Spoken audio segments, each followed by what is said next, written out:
1/2 மணி நேரம் ஊற வச்ச கடலைப்பருப்பு, மிளகு, வெந்தயம் தேவையான அளவு அதில் ஆட் பண்ணியிருக்கோம்.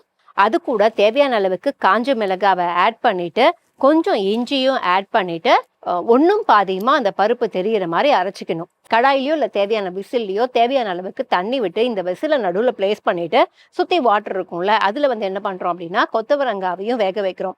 ஸோ ரெண்டுமே வெந்ததுக்கு அப்புறம் தண்ணி இல்லாமல் கொத்தவரங்காவை தனியாகவும் அண்ட் இந்த பருப்போட நமக்கு நல்லா வெந்த விஷயம் இருக்கும்ல அதை எடுத்து ஒரு பிளேட்ல போட்டு ஆற வைக்கணும். ஆற வச்சதை மறுபடியும் பல்ஸ் பண்ணணும். பல்ஸ் பண்ணோம்னா அது நல்லா உதிரி உதிரியா உங்களுக்கு கிடைச்சிடும்.